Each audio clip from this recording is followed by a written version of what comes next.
नमस्कार, मैं आनंद वर्धन थर्ड आई के नए एपिसोड में आपका स्वागत करता हूं। कल देश में हमारे प्रधानमंत्री जी और उनकी पार्टी के लोगों ने अनशन रख के जो संसद का बजट का दूसरा सत्र पूरी तरह से नहीं चल पाया, हंगामे की भेंट चढ़ गया, उसके विरोध में अनशन पूरे देश में रखा। मंत्री लोगों की ड्यूटी लगाई गई। कोई मंत्री बनारस में जाके, कुछ मंत्री, पूरे देश में मंत्री लोग गए और उन्होंने इस अनशन का आयोजन किया। अनशन, इस देश में अनशन को हथियार के रूप में गांधी ने सौंपा था और इसकी पवित्रता और इसकी मारक क्षमता जिसको बोलेंगे, उसको गांधी ने बहुत ज़्यादा उस पर काम किया था। आज जब इस संसद में एनडीए का 2/3 बहुमत है, उसके बाद भी अगर संसद नहीं चल पाती है तो आम आदमी की समझ में नहीं आता है कि ये किसकी जिम्मेदारी है। जैसा कि प्रधानमंत्री का कहना है कि विपक्ष ने ये संसद नहीं चलने दी।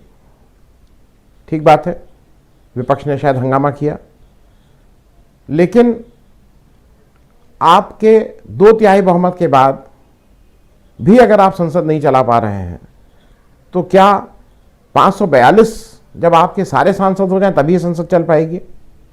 क्योंकि ये समस्याएं रहेंगी। इसका कभी ये तय नहीं किया जा सकता है कि ये विपक्ष के चलते नहीं चली कि ये सरकार के चलते नहीं चली।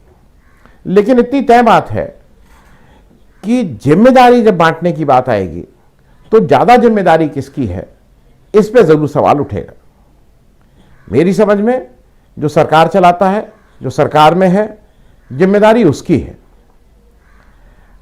घर का मुखिया, मैंने अपने, आप सब लोगों ने जिसने भी, मैंने अपने पिताजी को कभी रोते हुए नहीं देखा।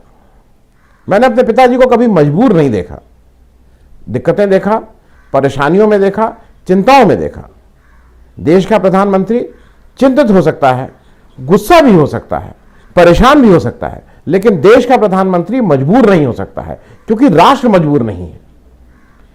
तो प्रधानमंत्री जी को एक बात तो यह तय करनी है कि उनको मजबूरी का कोई इस तरह का एक्सप्रेशन नहीं दिखाना है, क्योंकि प्रधान हमारा नहीं मजबूर हो सकता है।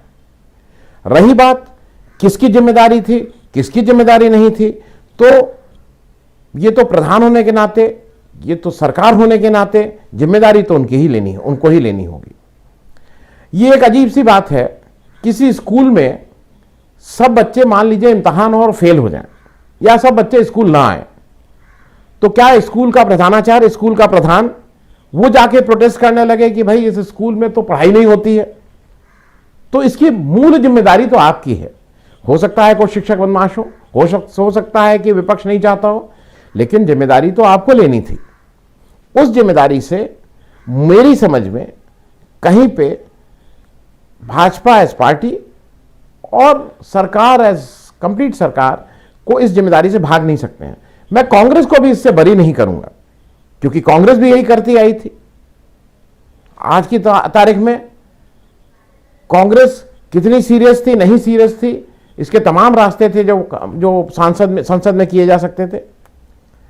और अगर ये कोई भी, चाहे वो कांग्रेस हो, चाहे वो भाजपा हो, चाहे वो विपक्ष हो, चाहे वो सत्ता पक्ष हो, कोई भी अगर इसके बारे में सीरियस है और इसके बारे में जैसा संवेदनशीलता ये लोग दिखाने की कोशिश कर रहे हैं, तो ये सारे एमपीज जितने दिन पार्लियामेंट नहीं चली है, वो करीब 1 महीने का पीरियड या 25 दिन का पीरियड है, अपनी सारी तनख्वाह मतलब केवल बेसिक नहीं, बेसिक अगर 50,000 रुपया है या आप बढ़ के 1 लाख होने वाली है तो उसके अलाउंस भी करीब 2 लाख रुपए होते हैं।